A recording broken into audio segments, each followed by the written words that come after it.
अध्याय 3 भारतीय संविधान। 1 भारतीय संविधान के विकास का संक्षिप्त इतिहास। 1757 ईस्वी की प्लासी की लड़ाई और 1764 ईस्वी के बक्सर के युद्ध को अंग्रेजों द्वारा जीत लिए जाने के बाद बंगाल पर ब्रिटिश ईस्ट इंडिया कंपनी ने शासन का शिकंजा कसा। इसी शासन को अपने अनुकूल बनाए रखने के लिए अंग्रेजों ने समय समय पर कई एक्ट पारित किए जो भारतीय संविधान के विकास की सीढ़ियां बनी। वो निम्न है। 1773 ईस्वी का रेगुलेटिंग एक्ट। इस एक्ट के अंतर्गत कलकत्ता प्रेसिडेंसी में एक ऐसी सरकार स्थापित की गई जिसमें गवर्नर जनरल और उसकी परिषद के 4 सदस्य थे जो अपनी सत्ता के उपयोग संयुक्त रूप से करते थे। इसकी मुख्य बातें इस प्रकार हैं। 1 कंपनी के शासन पर संसदीय नियंत्रण स्थापित किया गया। 2 बंगाल के गवर्नर को तीनों प्रेसिडेंसियों का गवर्नर जनरल नियुक्त किया गया। 3 कलकत्ता में एक सुप्रीम कोर्ट की स्थापना की गई। 1784 ईस्वी का पिट्स इंडिया एक्ट। इस एक्ट के द्वारा दोहरे प्रशासन का प्रारंभ हुआ। 1 कोर्ट ऑफ डायरेक्टर्स व्यापारिक मामलों के लिए, 2 बोर्ड ऑफ कंट्रोलर राजनीतिक मामलों के लिए। 1793 ईस्वी का चार्टर अधिनियम। इसके द्वारा नियंत्रण बोर्ड के सदस्यों तथा कर्मचारियों के वेतन आदि को भारतीय राजस्व में से देने की व्यवस्था की गई। 1813 ईस्वी का चार्टर अधिनियम। इसके द्वारा 1 कंपनी के अधिकार पत्र को 20 वर्षों के लिए बढ़ा दिया गया। 2 कंपनी के भारत के साथ व्यापार करने के एकाधिकार को छीन लिया गया, किंतु उसे चीन के साथ व्यापार एवं पूर्वी देशों के साथ चाय के व्यापार के संबंध में 20 वर्षों के लिए एकाधिकार प्राप्त रहा। 3 कुछ सीमाओं के अधीन सभी ब्रिटिश नागरिकों के लिए भारत के साथ व्यापार खोल दिया गया। 1833 ईस्वी का चार्टर अधिनियम। 1 इसके द्वारा कंपनी के व्यापारिक अधिकार पूर्णतः समाप्त कर दिए गए। 2 अब कंपनी का कार्य ब्रिटिश सरकार की ओर से मात्र भारत का शासन करना रह गया। 3 बंगाल के गवर्नर जनरल को भारत का गवर्नर जनरल कहा जाने लगा। 4 भारतीय कानूनों का वर्गीकरण किया गया तथा इस कार्य के लिए विधि आयोग की नियुक्ति की व्यवस्था की गई।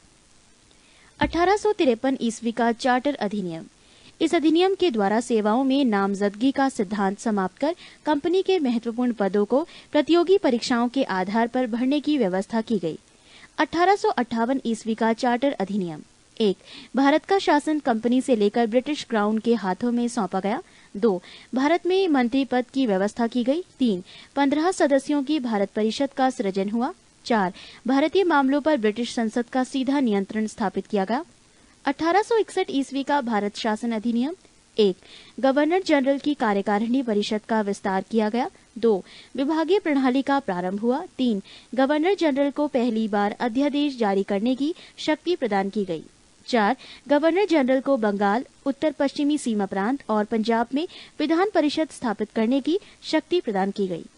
1892 ईस्वी का भारत शासन अधिनियम।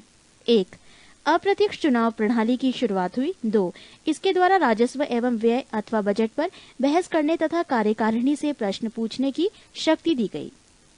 पृष्ठ 185। 1909 ईस्वी का भारत शासन अधिनियम। मार्ले मिंटो सुधार। 1 पहली बार मुस्लिम समुदाय के लिए पृथक प्रतिनिधित्व का उपबंध किया गया। 2 भारतीयों को भारत सचिव एवं गवर्नर जनरल की कार्यकारिणी परिषदों में नियुक्ति की गई। 3 केंद्रीय और प्रांतीय विधान परिषदों को पहली बार बजट पर वाद विवाद करने, सार्वजनिक हित के विषयों पर प्रस्ताव पेश करने, पूरक प्रश्न पूछने और मत देने का अधिकार मिला। 4 प्रांतीय विधान परिषदों की संख्या में वृद्धि की गई। 1919 ईस्वी का भारत शासन अधिनियम। मॉन्टेग्यू चेम्सफोर्ड सुधार।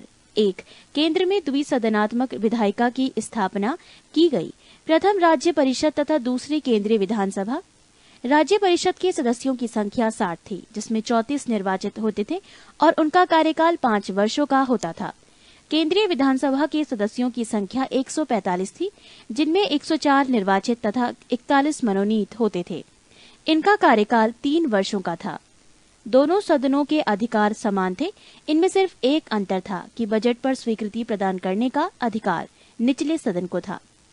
2 प्रांतों में द्वैध शासन प्रणाली का प्रवर्तन किया गया।